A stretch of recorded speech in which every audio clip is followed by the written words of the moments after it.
Bom dia, irmãos. Bom dia. Eu sei que nem todo mundo comeu cuscuz, mas bom dia. Bom dia. Yes.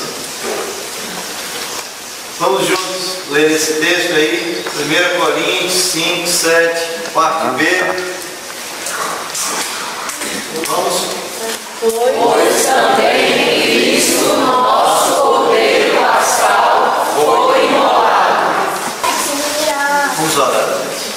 Senhor, Senhor nosso, quão grande, Senhor, é o Teu nome em toda a terra. Amém. Tua majestade é tremenda, Tua grandeza infinita, Senhor. Os Teus mistérios impenetráveis, insondáveis. Tu estás sentado sobre um trono de glória, cheio de majestade. Apesar de toda a tua grandeza, tu te dignas abaixar esta terra, tomar a forma humana, e se relacionar conosco na mais exata expressão do seu ser, na pessoa do teu Filho amado.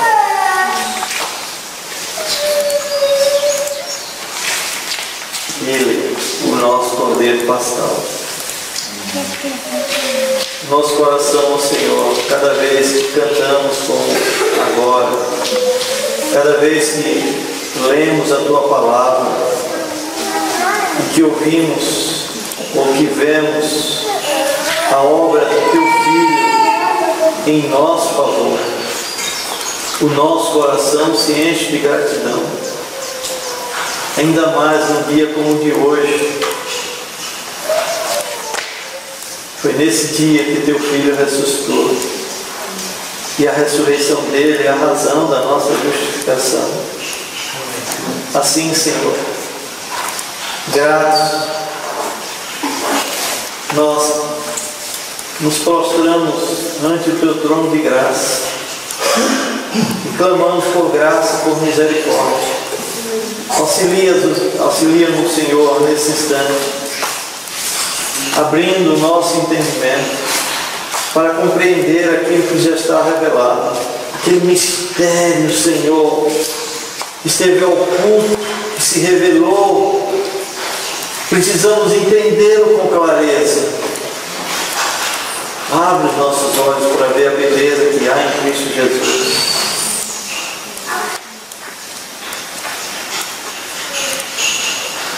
E depois de contemplá-lo, Senhor,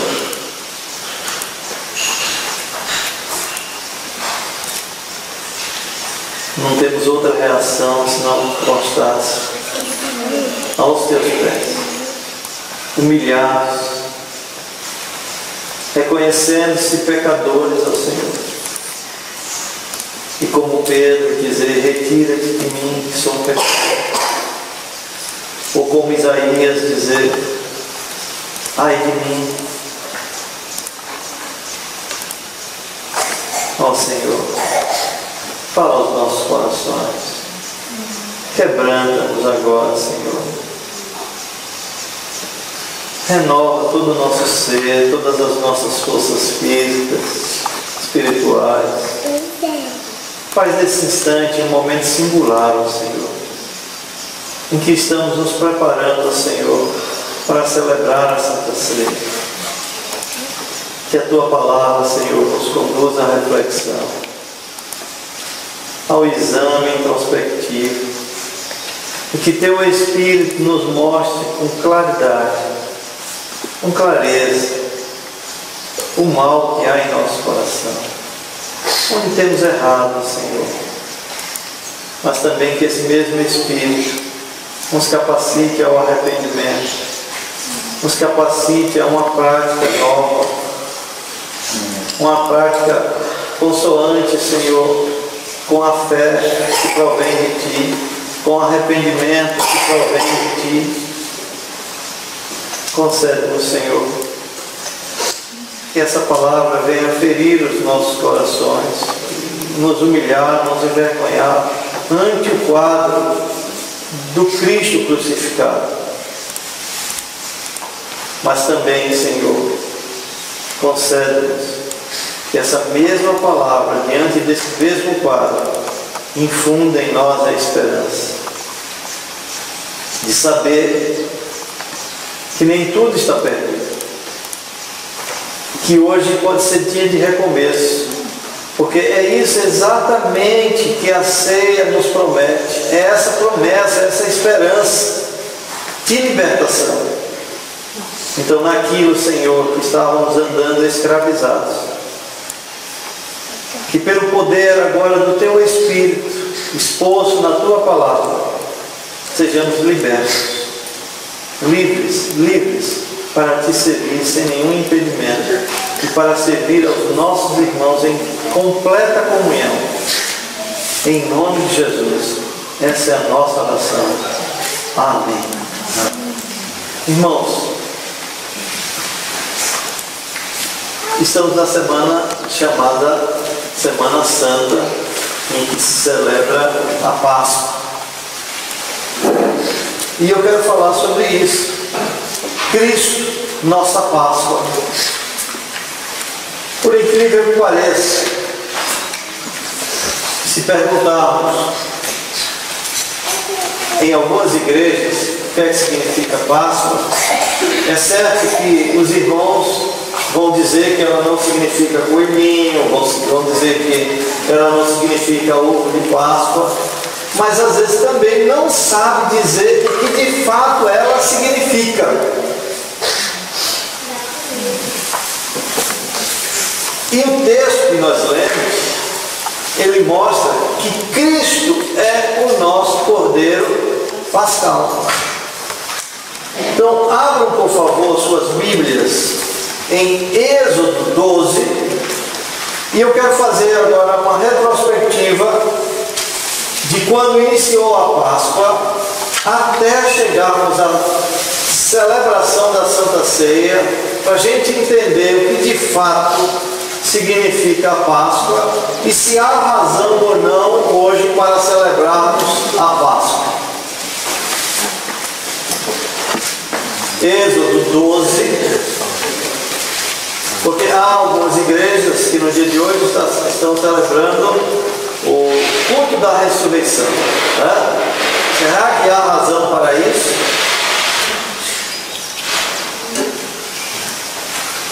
Êxodo 12, encontraram? Deixe aí marcado, por favor. Volte aí para Gênesis 15. Gênesis 15. Vamos ler os versículos 13 e 14. De Gênesis 15. Depois a gente volta para Êxodo. Esses versículos de Gênesis 15, 13, versículos 13 e 14, eles acontecem após a aliança que Deus fez com Abraão. Então Deus fez uma aliança com Abraão, e veja o que é que Deus diz a Abraão logo após essa aliança. Diz assim, versículo 13 de Gênesis 15: Então lhe foi dito, sabe, com certeza, não tem dúvida, viu? Que a tua posteridade será peregrina em terra alheia. Deus está prometendo uma grande posteridade a Abraão, nessa aliança que ele está fazendo, né? De dar um descendente a Abraão. Mas Deus agora vai dar um aviso a ele: olha, quero que você saiba, Abraão, e saiba com toda certeza que a tua posteridade será peregrina em terra alheia e será reduzida à escravidão e será afligida por 400 anos. Mas também eu julgarei a gente a quem tem de sujeitar-se, e depois sairão com grandes riquezas. Muito bem. Depois que os descendentes de Abraão, de Isaac e Jacó passaram 400 anos de amarga servidão no Egito, Deus decidiu libertá-los da escravidão E para isso suscitou Moisés e o designou como líder do êxodo. Eu acho que a menor das crianças aqui sabe essa história. Está lá no capítulo 3 e 4 de Êxodo, quando Deus designou Moisés como o líder. Em obediência a Deus, Moisés compareceu perante Faraó e lhe transmitiu a ordem divina. E a ordem divina era: deixa ir o meu povo. Deixa ir o meu povo. E para conscientizar Faraó da seriedade dessa mensagem da parte do Senhor, Moisés, mediante o poder de Deus, invocou pragas como julgamento contra o Egito e seus deuses. E aí vem a primeira praga, que é as águas do Nilo se transformarem em sangue. Depois vem as anças, os piolhos, as moscas, uma pestilência gravíssima, a sarna, a saraiva, os gafanhotos e as trevas. E no decorrer dessas pragas, Faraó concordava em deixar o povo ir, mas a seguir voltava atrás, uma vez que a praga cessava. Aí soou a hora da 10ª e derradeira praga, aquela que não deixaria aos egípcios nenhuma outra alternativa senão lançar fora os israelitas. Então Deus mandou um anjo destruidor através da terra do Egito para eliminar todo o primogênito, desde os homens até os animais. Essa é a 10ª praga. Aí agora vem uma pergunta: visto que os israelitas também habitavam no Egito, como poderiam escapar do anjo destruidor? Como não morrer os primogênitos israelitas, haja vista que eles moravam ali também no Egito, e a praga viria sobre todo o Egito? O anjo destruidor iria passar sobre todo o Egito. E essa praga, ela é diferente das anteriores, porque nas anteriores, se tinha piolhos no Egito, na terra de Gósen, onde o povo estava estabelecido, não tinha. Mas agora o anjo destruidor vem passar sobre todo o Egito. E como esse povo ficará livre da morte?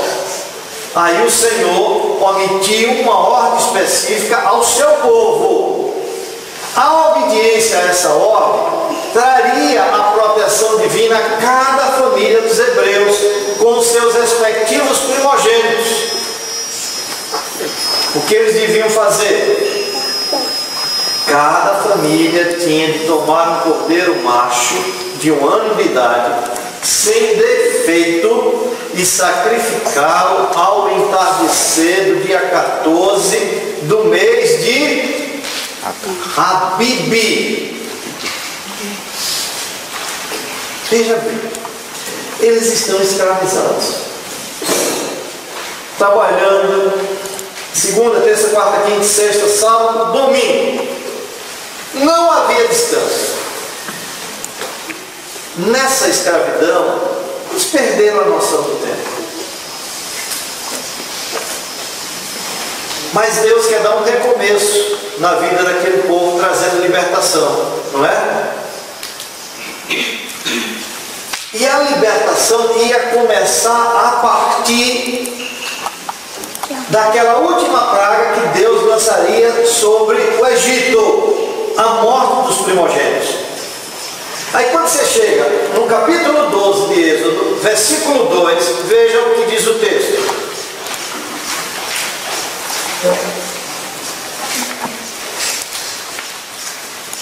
Este mês, diz assim, vos será o principal dos meses.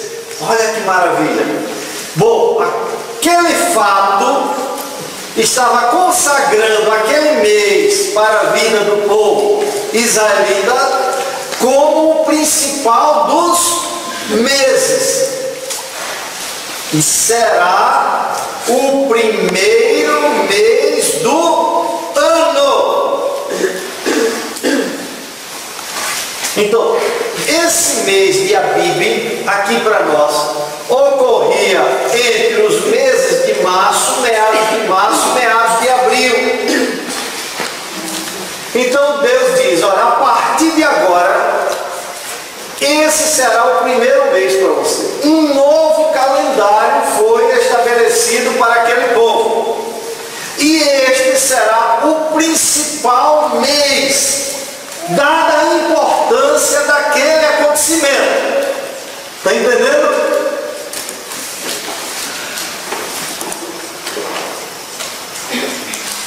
Como eles tinham que molar o cordeiro, famílias menores podiam repartir um único cordeiro entre si. Está aí do versículo 1 ao versículo 6. Não vou ler para a gente ganhar tempo.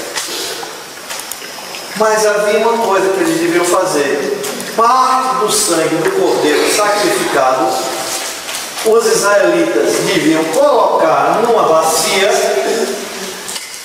e deviam aspergir nas duas ombreiras e na verga da porta de cada casa israelita.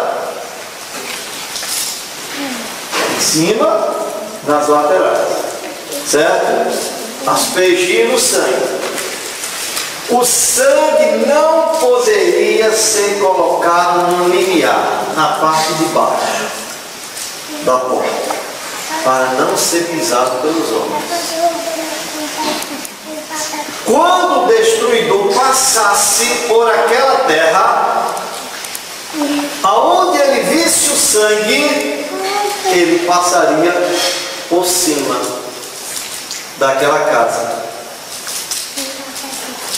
Daí o termo Páscoa, que significa pular além da marca. É isso que significa o termo Páscoa. Pular além da marca. Passar por cima. Poupar. Assim, pelo sangue do cordeiro morto, os israelitas foram protegidos da condenação que recaiu sobre todos os primogênitos egípcios.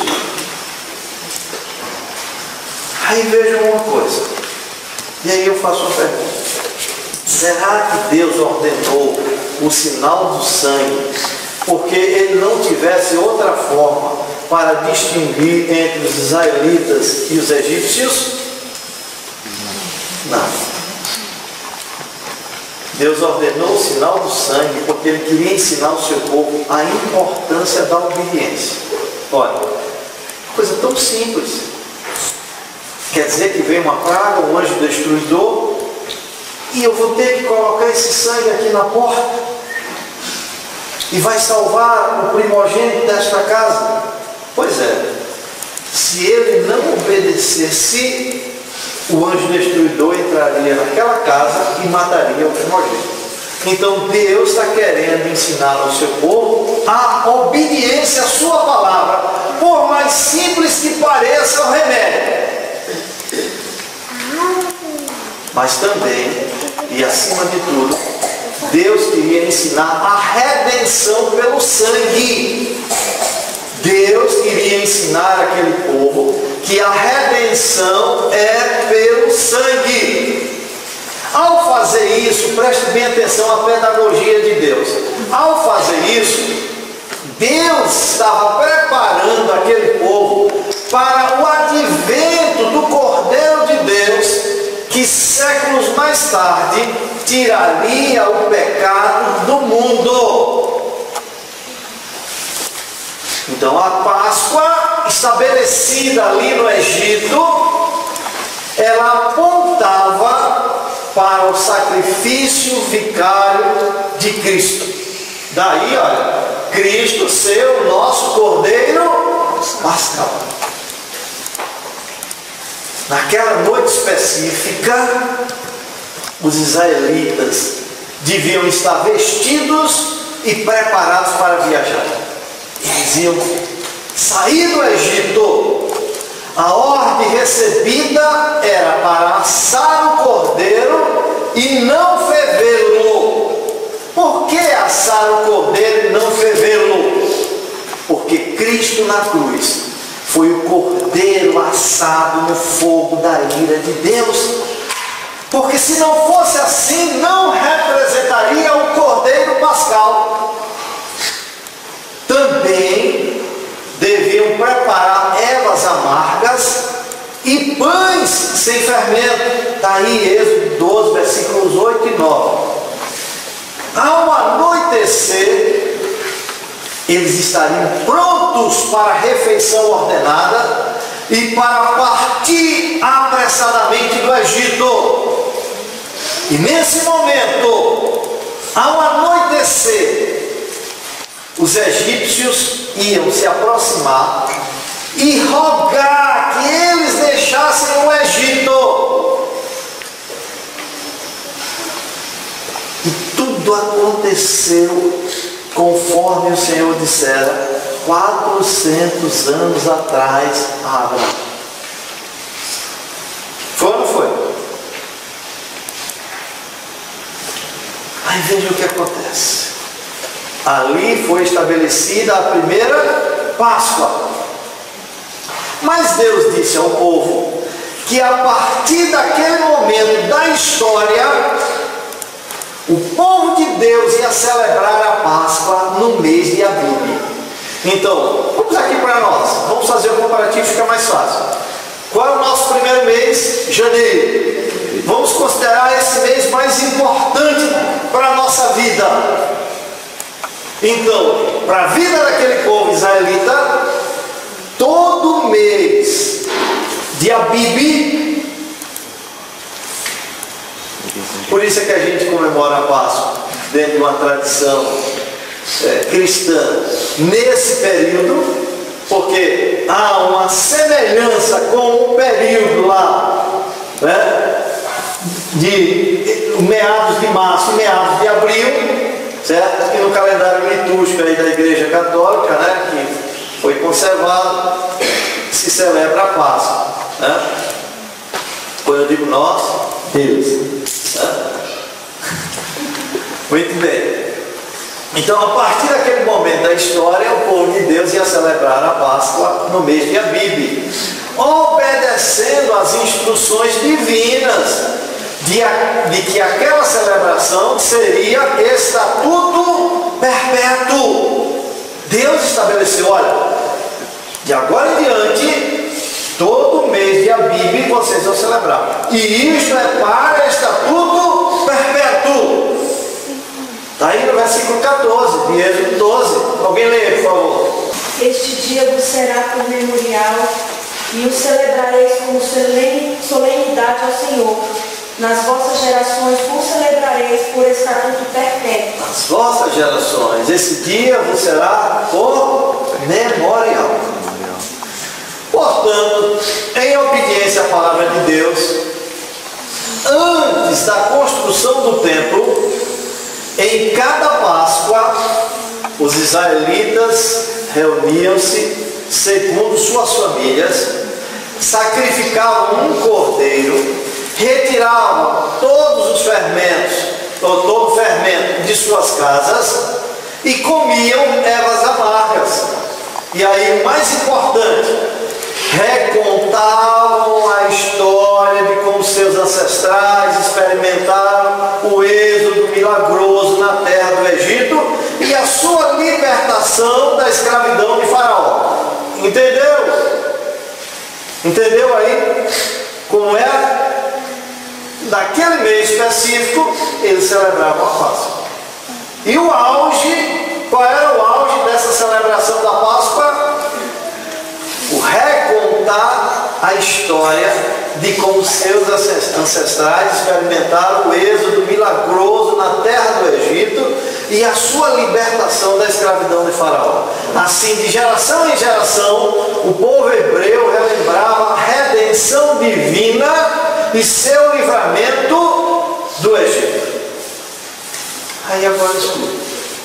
Isso eles faziam na própria o quê? Casa. Não é isso? Antes da construção do templo. Uma vez construído o templo, aí vem uma mudança. Deus ordenou que a celebração da Páscoa e o sacrifício do Cordeiro fossem realizados somente em Jerusalém. Antes se celebrava em qualquer cidade aonde o israelita estivesse, e ele celebrava em sua casa com a sua família. Mas agora o templo foi construído em Jerusalém, e onde ele estivesse, ele devia vir com a sua família. Crianças de 12 anos em diante estavam obrigadas a vir com sua família para celebrar a Páscoa em Jerusalém. Vejam a mudança aí. Deuteronômio, capítulo 16, versículos 1, 2, 5 e 6. Eu vou ler, acompanhe. Diz assim, versículo 1. Deus diz: guarda o mês de Abibe e celebra a Páscoa do Senhor teu Deus, porque no mês de Abibe o Senhor teu Deus te tirou do Egito de noite. Então sacrificarás como oferta de Páscoa ao Senhor teu Deus do rebanho e do gado, no lugar que o Senhor escolher para ali fazer habitar o seu nome. Onde foi que Deus escolheu para ali fazer habitar o seu nome? Jerusalém, ali no templo. Verso 5, veja: não poderás sacrificar a Páscoa em nenhuma das tuas cidades que te dá o Senhor teu Deus. Até antes podia, né? Versículo 6: senão no lugar que o Senhor teu Deus escolher para fazer habitar o seu nome, ali sacrificarás a Páscoa à tarde, ao pôr do sol, ao tempo que saíste do Egito. Na horinha que eles saíram lá do Egito, nessa mesma horinha eles sacrificavam, celebravam a Páscoa. E o Antigo Testamento registra várias ocasiões em que a Páscoa foi celebrada na Cidade Santa. Certo? Bom, isso é todo o Velho Testamento. Depois de construído o templo, a Páscoa só era celebrada onde? Jerusalém. E nos tempos do Novo Testamento, os judeus celebravam a Páscoa onde? Da mesma maneira, em Jerusalém. Vocês lembram que o único incidente na vida de Jesus como menino que as Escrituras registram foi quando seus pais o levaram a Jerusalém aos 12 anos de idade para a celebração da Páscoa. Está lá em João 2,41, versos seguintes.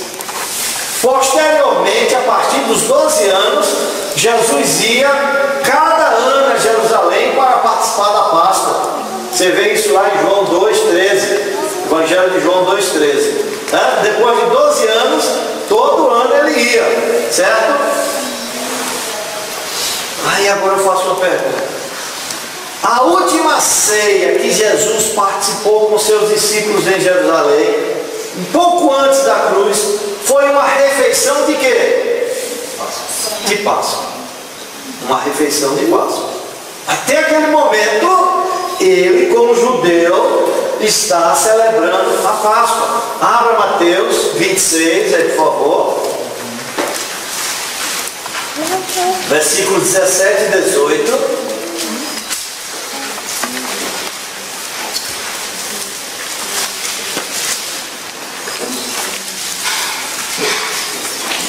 Diz assim, versículo 17: no dia primeiro da festa dos pães asmos é pães sem fermento. Essa era uma festa que findou se fundindo com a festa da Páscoa, de tanta similaridade existente entre elas, certo? Então acabou se fundindo. E daí alguns escritores se referiam à Páscoa como festa dos pães asmos e vice-versa, né? Então no primeiro dia da festa dos pães asmos, vieram os discípulos a Jesus e lhe perguntaram: onde queres que te façamos os preparativos para comeres a Páscoa? Versículo 18. E ele lhes respondeu: ide à cidade, tem com certo homem, e dizei-lhe: o mestre manda dizer, o meu tempo está próximo. Em tua casa celebrarei a Páscoa com os meus discípulos. Agora tem uma frase aqui que nos chama a atenção: o meu tempo está próximo. Em várias ocasiões anteriores, os discípulos o tinham ouvido dizer: o meu tempo ainda não chegou, não é? Várias vezes Jesus não disse: o meu tempo ainda não chegou. A hora dele agora havia chegado. O momento pelo qual ele tinha vindo ao mundo tinha chegado. E era fundamental que Cristo celebrasse essa última Páscoa com os seus discípulos. Presta atenção nisso. Era fundamental que Cristo celebrasse essa última Páscoa com os discípulos. Mais tarde, ele próprio confessa aos seus discípulos o quanto ele desejava esse momento. Olha, desde quando ele iniciou o seu ministério, que ele desejava que chegasse essa hora de que ele celebrasse essa Páscoa com os seus discípulos. Abra em Lucas 22, versículos 15 e 16. E disse-lhes, isso é Jesus dizendo aos discípulos: olha, tenho desejado ansiosamente comer convosco esta Páscoa antes do meu sofrimento. Pois vos digo que nunca mais a comerei até que ela se cumpra no reino de Deus. Irmãos, escutem uma coisa. Olha para cá. Os acontecimentos daquela noite introduziram a culminação de tudo que todas as Páscoas anteriores figuravam. O verdadeiro Cordeiro de Deus estava próximo de ser sacrificado. Essa é a última refeição de Páscoa. Então ela seria rica de significado, muito mais rica do que qualquer Páscoa já guardada pela mais devota das famílias israelitas. Você está entendendo isso? Você consegue perceber o significado dessa última Páscoa? E como Cristo desejava ansiosamente esse momento? E como ela é rica, riquíssima de significado, mais do que qualquer outra Páscoa. E como ela será a culminação de tudo que todas as Páscoas anteriores figuravam. Muito bem. Agora preste atenção. Havia uma sequência bem estabelecida no processo de comer uma Páscoa. Nos dias de Jesus, a Páscoa era comemorada com 6 elementos. Presta atenção nisso, senão você não vai entender. Primeiro, o sacrifício do cordeiro. Esse cordeiro era escolhido 4 dias antes. Se era 4 dias antes, não podia ser de outra maneira.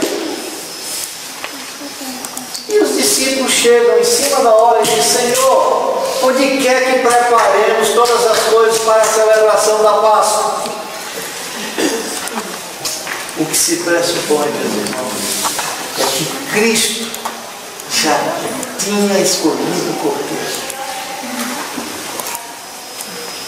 Cristo já sabia de tudo, já tinha preparado o coração daquele homem, lá no Senado, tudo, quando eles procuraram Cristo.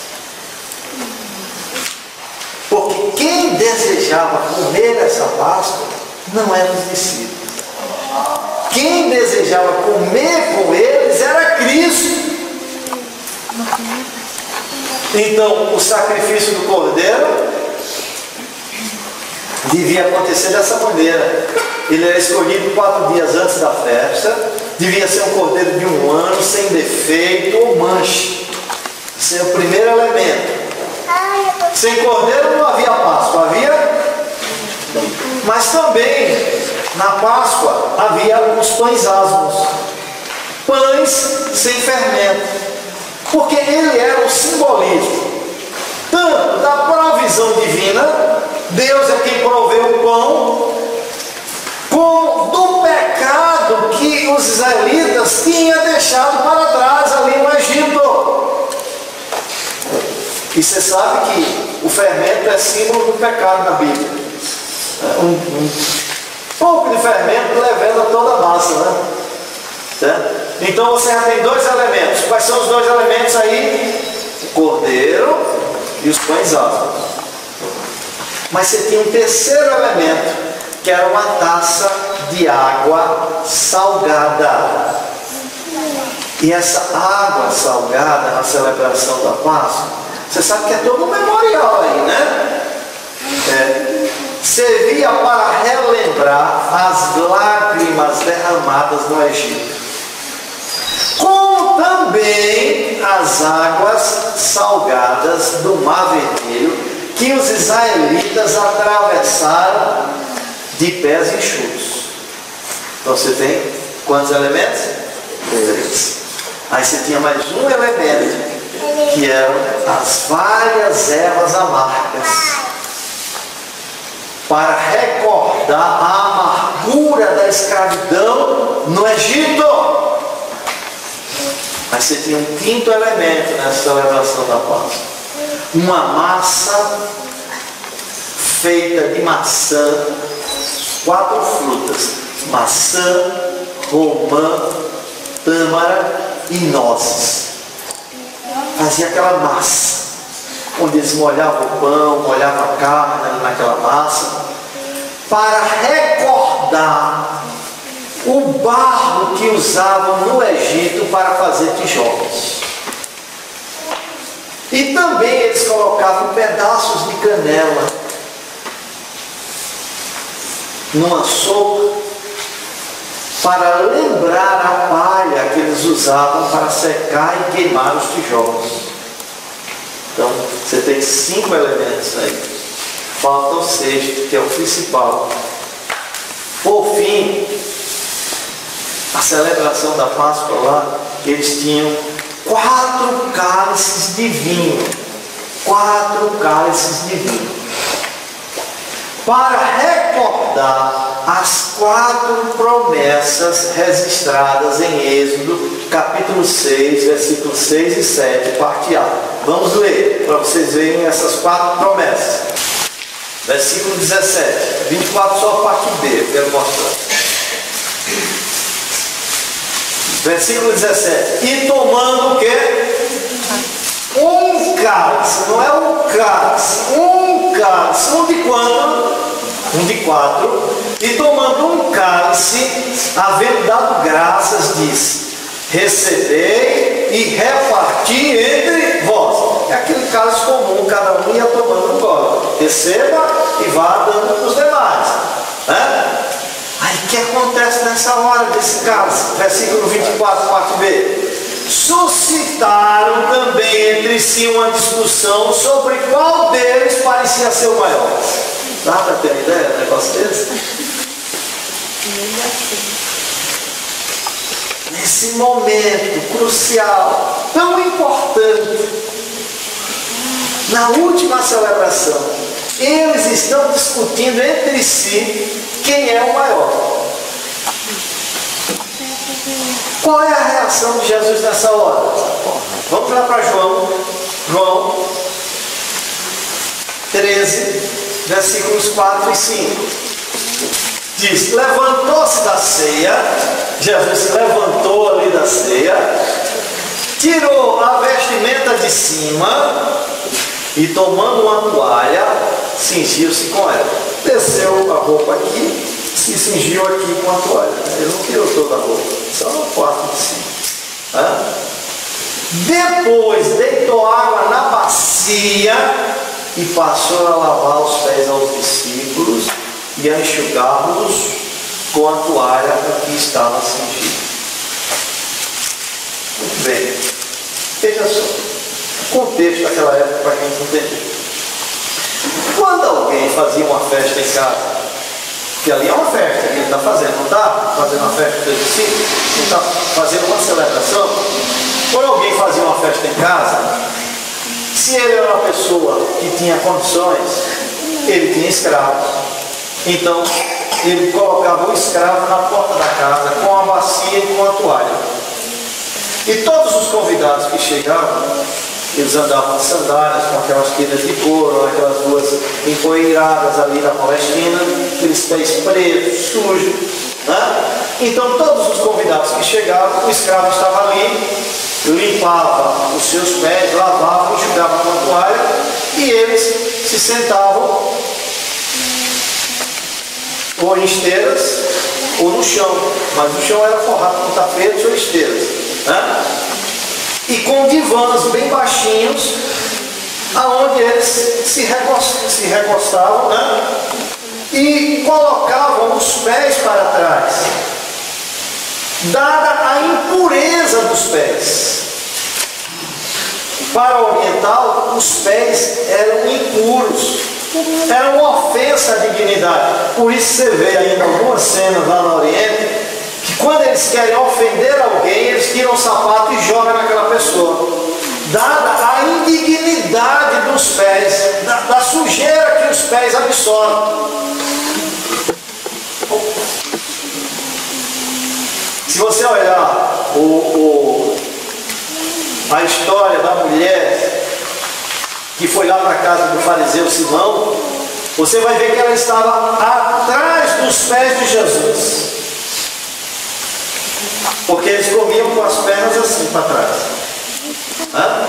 Bom, sentado ali, mas acontecia um detalhe: se a pessoa fosse dar a festa e não tivesse escravos, a tradição dizia que o primeiro convidado que chegasse devia assumir essa condição servil. Pegar ali aquela baciazinha, pegar aquela toalha e... O que acha? Jesus, eu acho que chegou por último nessa festa. Porque se o primeiro não assumisse, o segundo que chegasse teria que assumir. E assim ia. Mas eles estão discutindo quem é o maior. Assumir uma condição dessa seria denominar-se o menor. Jamais iria assumir essa condição tão serviçal. Quando Jesus chega lá, está lá, todos eles sentados, recostados em divãs, e aqueles pés pretos, sujos, e os corações orgulhosos, cheios de orgulho. Tá bom, Cristo fica calado, não diz nada, entende todas as coisas ali, e precisa dar uma lição àqueles discípulos. Começa a distribuir o cálice, começa a celebrar a ceia. Quando passa, a ceia não, a Páscoa, quando passa o primeiro cálice, eles já estão discutindo quem é o maior. É nesse instante que Cristo se levanta da ceia, pega a toalha, pega a bacia e começa a lavar os pés dos discípulos. Esse era um serviço humilde. Nenhum deles se levantasse para lavar os pés dos seus companheiros, porque isso seria, podiam pensar, confessar o menor dentre eles. Por isso, Jesus mesmo, aquele que considerava o seu Senhor e Mestre, levanta-se, cinge-se, toma uma toalha e vai lavar os pés aos discípulos. Eu acho maravilhoso o que certo escritor disse. Certo escritor disse assim: os inimigos cingiram a Cristo de púrpura e o ridicularizaram. Deus o cingiu com um cinto de ouro, está lá em Apocalipse 1,13. Mas ele mesmo se cingiu para servir. Dessa maneira, meus irmãos, Cristo transforma a cerimônia de limpeza numa missão prática sobre humildade e a verdadeira santidade. Isso não quer dizer que eu tenho que repetir esse gesto na igreja como fazem algumas igrejas aí, né? Mas é a lição da espiritualidade que ele está passando. Com isso, Cristo mostra que a lavagem externa não tem valor algum se o coração estiver contaminado. Irmãos, o orgulho é uma prova segura da necessidade de limpeza do coração. Então notem, o gesto de Cristo era tanto um ato de auto-humilhação como uma repreensão aos discípulos. Continuando aí, João 13, vamos lá. João 13, versículo 6, acompanhe. Aproximou-se, pois, de Simão Pedro. Olha, que sensação, hein? Se você estivesse ali, tivesse naquela condição de discípulo, e ver o mestre ir fazer aquilo, como é que você ia se sentir, hein? E Pedro, como não ficava calado, aproximou-se, pois, de Simão Pedro, e este lhe disse: Senhor, tu me lavas os pés a mim? Respondeu-lhe Jesus: o que eu faço não sabes agora, compreendê-lo-ás depois. Depois você vai compreender. Disse Pedro: nunca me lavarás os pés. Respondeu-lhe Jesus: se eu não te lavar, não tens parte comigo. Então Pedro lhe pediu: Senhor, não somente os pés, mas também as mãos e a cabeça. Pode me dar um banho.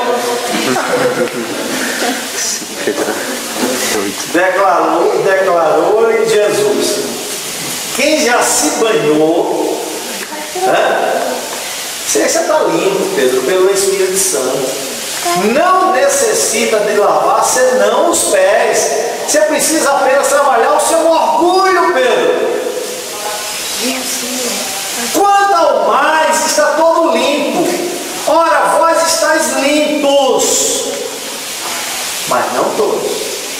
Tem um aqui que ainda não se banhou, nem vai se banhar, né? Pois ele sabia quem era o traidor. Foi por isso que disse: nem todos estáis limpos. Depois de lhes haver lavado os pés, tomou as vestes e, voltando à mesa, perguntou-lhes: compreendeis o que vos fiz? Vocês entendem agora o que eu fiz? Aí ele vai explicar: vós me chamais o Mestre e o Senhor, e dizeis bem, porque eu o sou. Ora, se eu, sendo o Senhor e o Mestre, vos lavei os pés, também deveis lavar os pés uns dos outros. Entendeu agora? Porque eu vos dei o exemplo, para que, como eu vos fiz, façais vós também. Em verdade vos digo que o servo não é maior do que o seu Senhor, nem o enviado maior do que aquele que enviou. Ora, se sabeis estas coisas, bem-aventurados sois se as praticardes. Irmãos, essa é a humildade que Cristo espera de nós. Ele espera que tenhamos o mesmo espírito de servo que Abigail demonstrou lá em 1 Samuel 25, 40 e 41. Eu acho maravilhoso, né? A expressão aqui, esse espírito servil de Abigail. Você quer ler esse versículo? Vamos ler para você ver. É isso que Cristo espera de nós. 1 Samuel 25, versículos 40 e 41. Isso depois que o marido de Abigail morre, Davi a manda buscar, né? E diz assim o texto, versículo 40: tendo ido os servos de Davi a Abigail no Carmelo, lhe disseram: Davi nos mandou a ti para te levar por sua mulher. Veja a resposta dela. Então ela se levantou e se inclinou com o rosto em terra e disse: eis aqui a tua serva, é criada para lavar os pés aos criados de meu Senhor.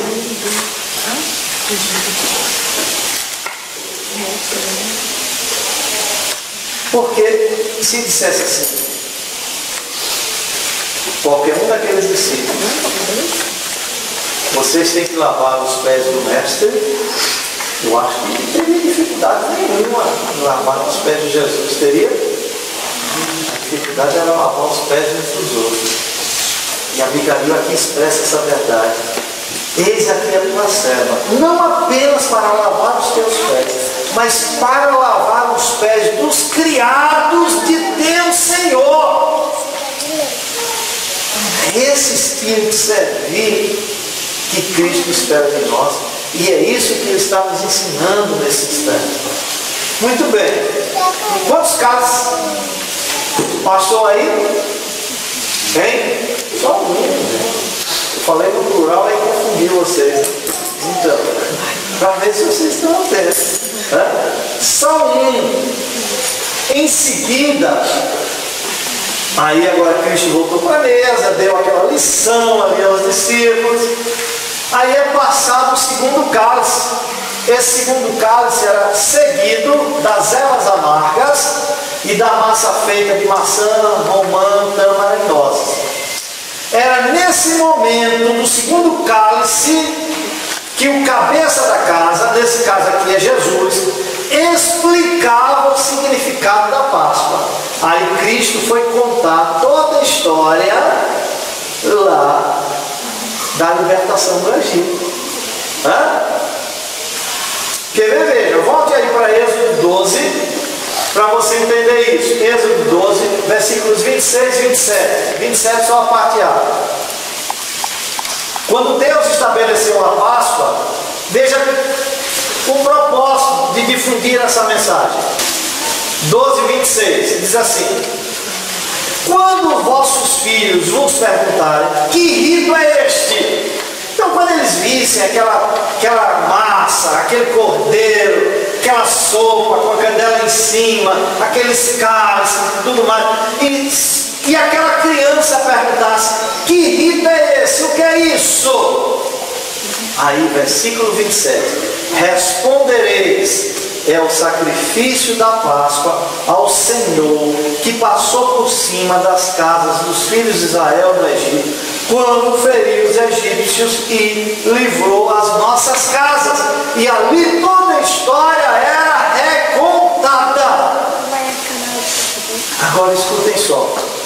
A narrativa histórica aí, nesse segundo cálice, era acompanhada dos salmos, do cântico dos salmos 113 e 114, porque esses salmos falam da libertação do povo judeu ali no Egito. Eu não quero me alongar para a gente ler esses salmos, né? Mas depois você leia e você vai ver que eles falam da libertação do povo judeu ali no Egito. É uma celebração a essa libertação. E como eles estavam celebrando essa libertação, naquele segundo cálice eles cantavam esses dois salmos, certo? Eu acho que ele podia. Vamos ler só o 114, de 1 a 8. Vamos, para você entender. 114, de 1 a 8. Diz assim: quando saiu Israel do Egito, e a casa de Jacó, no meio de um povo de língua estranha, Judá se tornou seu santuário, Israel seu domínio. O mar viu isso e fugiu. Olha que maravilha, eles estão contando e relembrando, cantando. O Jordão tornou para trás. Ali eles falam da libertação, da peregrinação, né? Uma travessia no Mar Vermelho, outra travessia do Jordão já para entrar na terra prometida. Os montes saltaram como carneiros e as colinas como cordeiros do rebanho. Que tens, ó mar, que assim foges, e tu, Jordão, para tornares atrás. Montes, porque saltais como carneiros, Estremece, ó terra, na presença do Senhor, na presença do Deus de Jacó, o qual converteu a rocha em lençol de água e o seixo em manancial. Após aquele cântico, era servido o cordeiro assado. Ia ser maravilhoso com aquela massa. O chefe da casa, nesse momento, lava as mãos, pega um pão sem fermento, que é aquele pão fininho, ele quebra o pão, distribuindo entre os participantes, para ser comido com o cordeiro. Foi provavelmente em algum ponto do início dessa refeição que Cristo omite uma nota sinistra. Preste atenção. Mateus 26, 21. Ó, vamos mentalizando esse momento. Está mentalizando, Samuel, aí? Né? Nesse momento ali, que já está o cordeiro, o pão sendo distribuído, Cristo ali omite uma nota sinistra. Versículo 26. Às vezes há detalhes que, se a gente não souber da história, a gente não sabe associar, né? Mas agora vai ficando claro. Versículo 26, 21. Capítulo 26, 21 de Mateus. Diz assim: e enquanto comiam o quê? O cordeiro, né?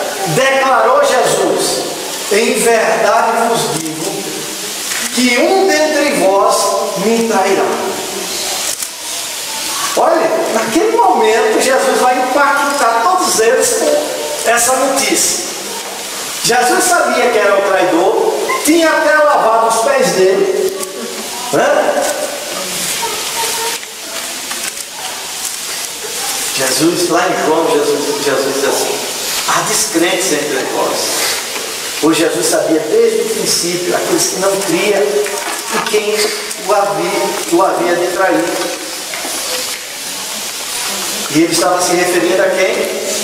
A Judas Iscariotes.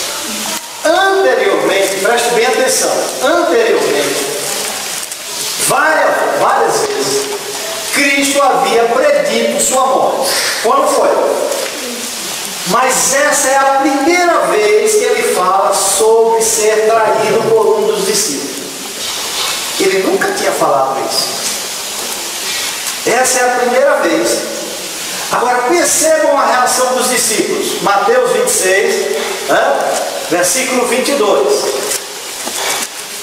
E eles, muitíssimo contristados, olha, ficaram muito tristes, começaram um por um a perguntar: porventura sou eu, Senhor?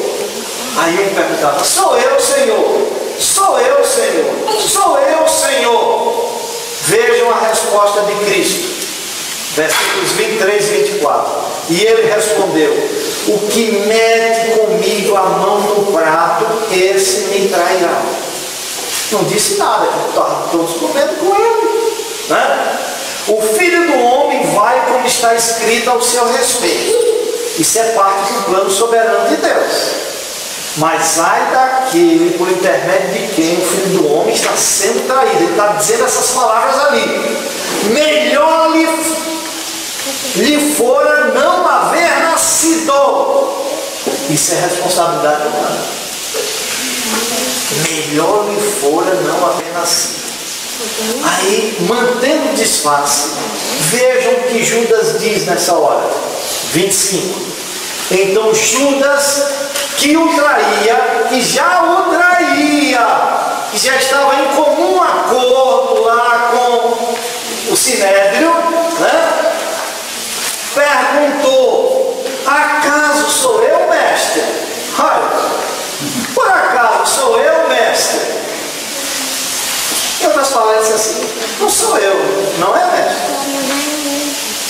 Respondeu-lhe Jesus: tu disseste. Tu disseste. Agora escutem só. Isso foi dito em voz baixa a Judas. Tu disseste. Nenhum dos discípulos ouviu o comentário de Cristo. inclusive João, que estava recostado próximo a Jesus. Se João estivesse desse lado, eu creio que Judas estaria bem próximo aqui desse outro lado.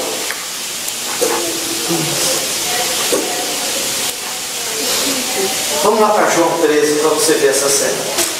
João 13, de 23 a 28. Ora, estava ali com chegada a Jesus um dos seus discípulos, a quem ele amava. A esse fez Simão Pedro sinal dizendo: pergunta a quem ele se refere. Você está vendo a cumplicidade ali do negócio? Pedro ali vira para João e diz: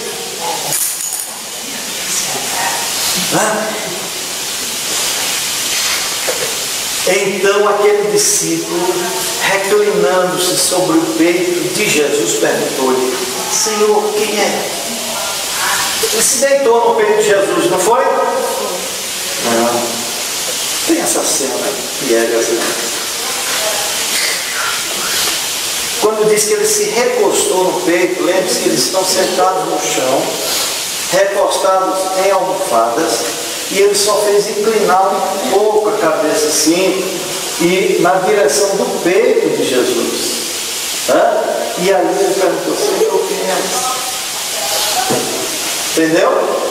Versículo 26. Respondeu Jesus: é aquele a quem eu der um pedaço de pão molhado. Que esse é um sinal de grande estima, de grande amizade, de grande consideração. Molhar o pão ali naquela massa e dar àquela pessoa. Tomou, pois, um pedaço de pão e, tendo-o molhado, deu a Judas, filho de Simão Iscariotes. E após o bocado, imediatamente entrou nele Satanás. Então disse Jesus: o que pretendes fazer, faze-o depressa. Nenhum, porém, dos que estavam à mesa percebeu a que fim lhe dissera isso. Agora eu quero que vocês notem uma coisa. O que mais Jesus deseja naquele momento é que Judas, possuído por Satanás, saia do aposento, para que ele possa terminar a refeição pascual com os discípulos. A pressa não é de Judas, é de Jesus. Sai daí, Satanás. Que tem que fazer, faz-o depressa, vai embora. Porque eu quero terminar a refeição pascual com os meus discípulos. Eu não quero Satanás no meio desta refeição.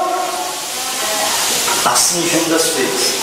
Foi encontrar-se com o Sinédrio, que estava reunido, e o Sinédrio já havia decidido que só mataria Cristo depois da Páscoa, para não criar tumulto e revolta.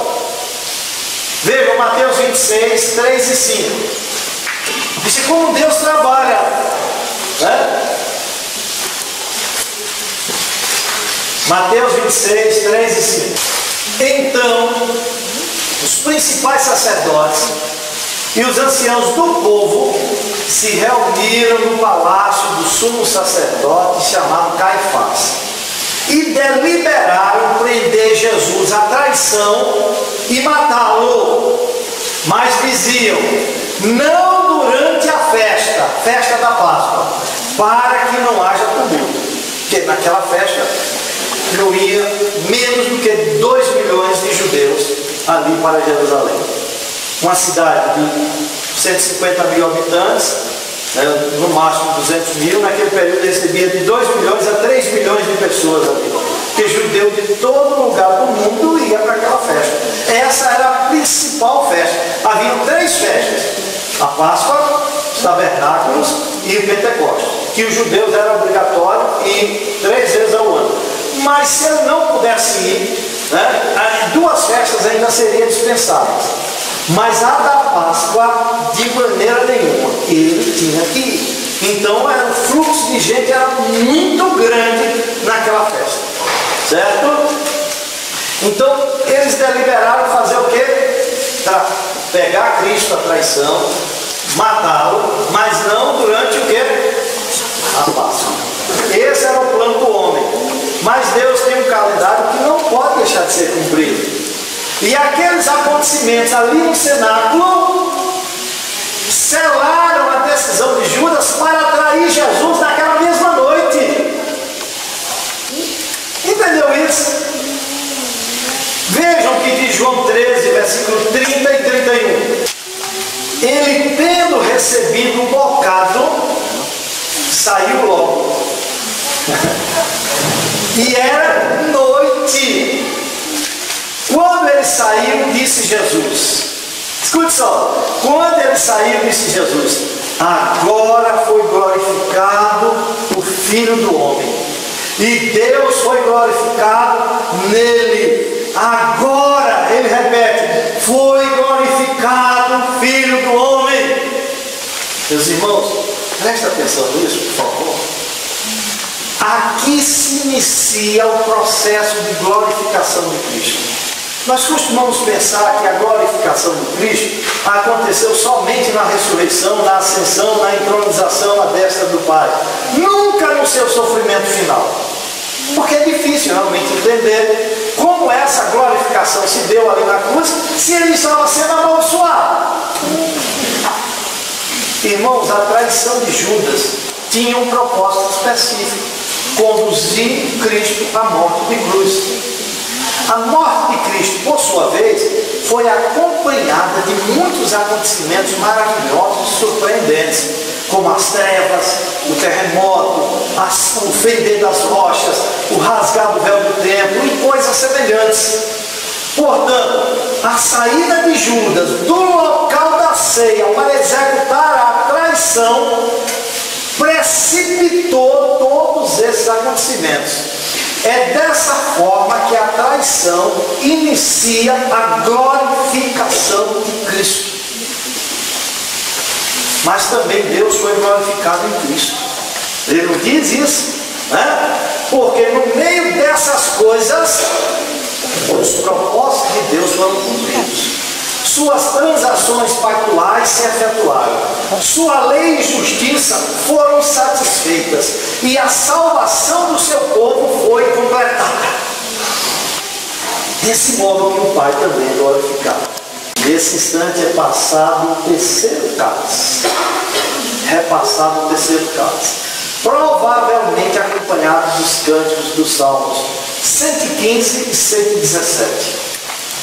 Desse momento em diante, essa Páscoa vai dar lugar à nova aliança, conhecida como a ceia do Senhor. Percebem? Essa era a última Páscoa sancionada por Deus. A antiga aliança, junto com todos os elementos cerimoniais que pertenceram a ela, estava próxima do seu término, com a introdução de uma nova aliança gloriosa que nunca se extinguirá. É nesse sentido que a Páscoa é perpétua, porque ela foi substituída pela ceia, e essa nova aliança que será celebrada ali na ceia, ela nunca se extinguirá. Páscoa, sombra futura da redenção que Cristo efetuaria pelo seu sangue, teria um fim por todos os tempos. Então seria a maior incoerência hoje celebrar a Páscoa. Você pode até aproveitar esse período da Páscoa, entrar nele e implodi-lo com a mensagem de Cristo verdadeira, como o verdadeiro Pascal, o Cordeiro Pascal. Mas jamais celebrar a Páscoa. Algo novo e maior está surgindo. Vamos lá para Mateus 26. Se enquanto eles comiam, surgiu aquela nota sinistra e todos os acontecimentos ali com Judas, também enquanto comiam, agora vai acontecer algo maravilhoso. Mateus 26, 26 a 28. Enquanto comiam o que aqui? Cordeiro. Tomou Jesus um pão e, abençoando, o partiu e deu aos seus discípulos, dizendo: tomai e comei, isto é meu corpo. A seguir tomou um cálice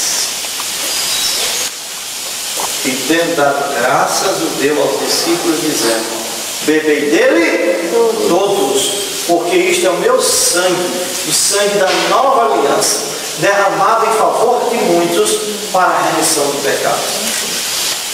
Essas palavras lembram o que Cristo disse lá em João, capítulo 6, versos 53 a 56. Nesse texto de João 6, 53 a 56, 4 vezes Cristo repetiu muito enfaticamente a necessidade de um pecador ter de beber o seu sangue para ter a vida eterna. Respondeu-lhe Jesus, diz assim o texto: em verdade vos digo, se não comerdes a carne do Filho do Homem e não beberdes o seu sangue, não tem vida em vós mesmos. Quem comer a minha carne e beber o meu sangue tem a vida eterna, e eu ressuscitarei no último dia, pois a minha carne é verdadeira comida e o meu sangue é verdadeira bebida. Quem comer a minha carne e beber o meu sangue permanece em mim e eu nele. Meus irmãos, escute só, na hora que Cristo passa aquele cálice e diz: esse é o cálice da nova aliança, esse é o meu sangue, bebam o meu sangue derramado em favor de muitos. Nessa ocasião, essas palavras de Cristo foram tão difíceis de receber que muitos dos seus discípulos o abandonaram.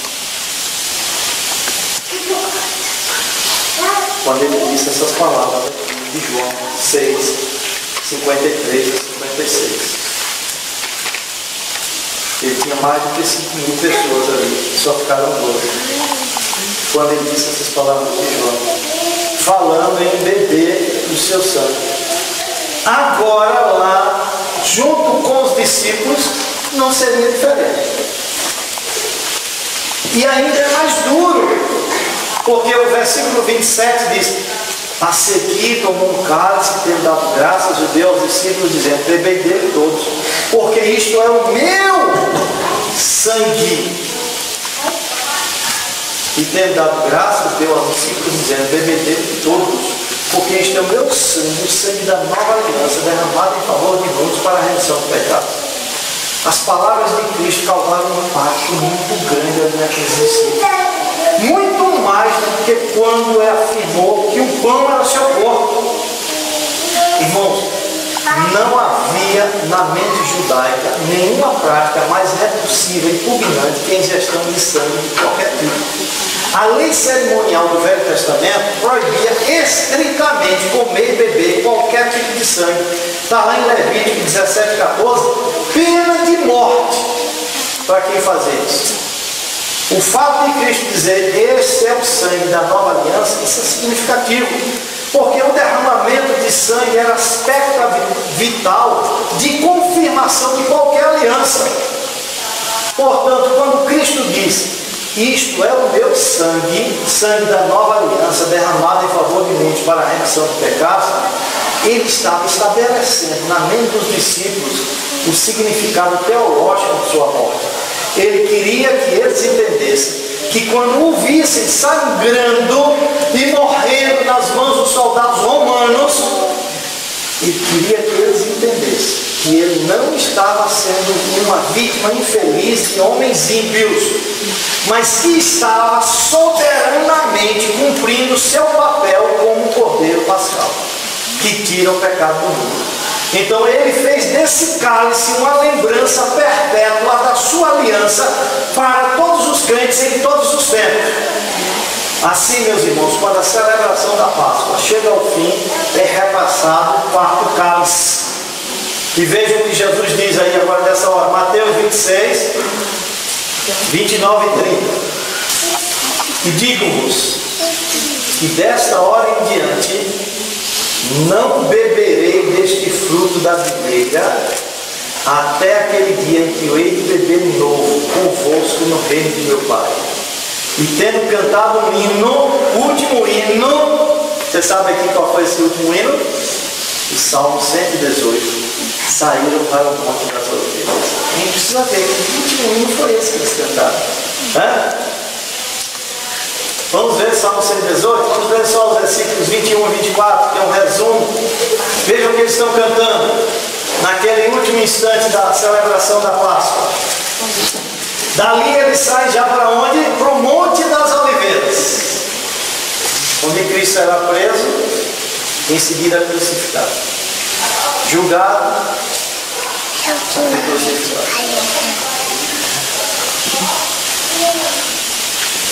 Render-te-ei graças, porque me acudiste e foste a minha salvação. A pedra que os construtores rejeitaram, essa veio a ser a principal pedra angular. Isso procede do Senhor e é maravilhoso aos nossos olhos. Este é o dia que o Senhor fez. Regozijemos e alegremos nele. Esse salmo que estão cantando. O pai de família que puxava o canto. Com essas palavras, Cristo ensina aos seus discípulos que sua partida era iminente, mas que o seu retorno era algo seguro e que certamente eles estariam juntos com ele naquele dia glorioso. Irmãos, essas promessas também nos pertencem. É isso que significa Cristo como o nosso Cordeiro Pascal. Ele cumpriu completamente todos os tipos e símbolos do sacrifício da Páscoa, sendo feito sacrifício por nós na sua própria pessoa, carregando ele mesmo em seu corpo sobre o madeiro os nossos pecados, para que nós, mortos para os pecados, vivamos para a justiça. Por suas chagas fomos sarados. Irmãos, o seu corpo foi partido, o seu sangue foi vertido para a nossa redenção. O seu sangue é o selo da nova aliança, onde Deus perdoa os nossos pecados e nos salva da ira vindoura pelos méritos de Cristo Jesus. E tudo isso está proclamado de forma dramatizada na Santa Ceia. Será que ao celebrar a Santa Ceia você consegue ver tudo isso? Eu espero que agora veja. É por isso que nós celebramos a Santa Ceia olhando para trás, para o passado. Nessa celebração nós vemos a morte de Cristo, porque todas as vezes comerdes este pão e beberdes o cálice, anunciais a morte do Senhor.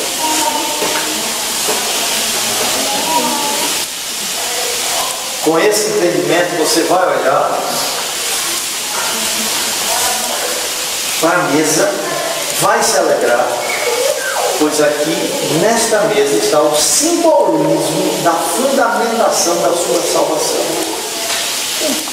No entanto, você não pode celebrar essa ceia só olhando lá para o passado, sem olhar para o presente, sem olhar para dentro de si. Olhe para si mesmo, mas não por si mesmo. Faça esse autoexame com o auxílio da palavra de Deus e do Espírito Santo. Você não pode participar da Santa Ceia sem fazer um autoexame. Examine-se, pois, o homem a si mesmo, e assim coma do pão e beba do cálice. Mas aí escute uma coisa: ao olhar para dentro de você, você deve reconhecer que não é juiz dos outros, e que se você tem que olhar para os erros de alguém, esse alguém é você próprio. Põe um espelho na sua frente. Esse autoexame não é dos outros, mas seu. Então, atenção aqui, o que eu vou dizer agora. Você deve examinar-se a si mesmo. E, por certo, você vai encontrar misérias. Mas isso não deve ser razão para você fugir da ceia. Você não deve fugir da ceia por causa do pecado. Pelo contrário, você deve fugir do pecado por causa da ceia. É por isso que Deus diz: todas as vezes que vocês se reunirem, façam isso. Porque você tem pecado e Deus está te dando uma oportunidade de você rememorar toda a mensagem, tudo o que Ele fez, a autossuficiência do seu sacrifício para que você possa fugir desses pecados. Por isso que ele disse: examine-se e coma. O examine-se não tem o propósito de lhe eximir da participação da ceia. O propósito de examinar-se é para que você não coma irrefletidamente, indignamente e receba a maldição. No entanto, quando examinar-se, se você perceber que algo está errado na sua vida, não é para desobedecer a ordem de participar. Olha, um membro que está em comunhão com a sua igreja, que porque se autoexaminou, viu que tem pecado na vida dele, e ele não participa da ceia, ele está cometendo um pecado muito maior do que o de participar indignamente. Porque ele está desprezando a suficiência do sacrifício de Cristo para perdoar os seus pecados e dar um recomeço, um mês de abibe na vida dele.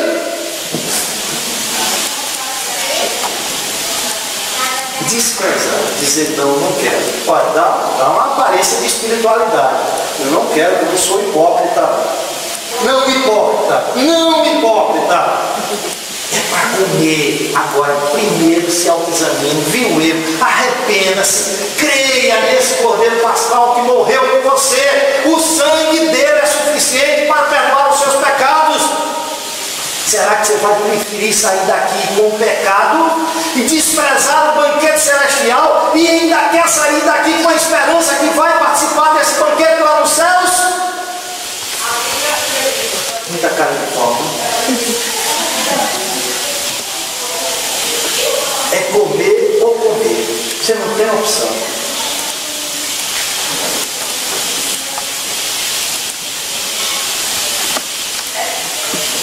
Deixar de participar é desonrar o Senhor.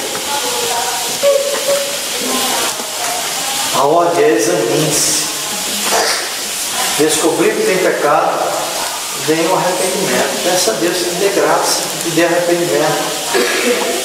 Porque o que encobre as suas transgressões jamais prosperará, mas quem as confessa e deixa alcançará misericórdia. E depois disso, venha com alegria ao banquete que o Senhor está lhe oferecendo. E coma. E diga: Senhor, obrigado, porque eu ganhei graça, ganhei força ao entender o teu sacrifício para um recomeço de vida cristã. Esse pecado que estava me escravizando, que me escravizou durante a semana inteira, que tem me escravizado durante o mês inteiro. Eu entendi que por mim mesmo não posso vencer, mas em Ti, Senhor, na Tua graça, e eu vou depender tão somente de Ti, e vou tomar as decisões que precisam ser tomadas, aconteça o que acontecer. Mas eu quero confiar em Ti e na Tua graça.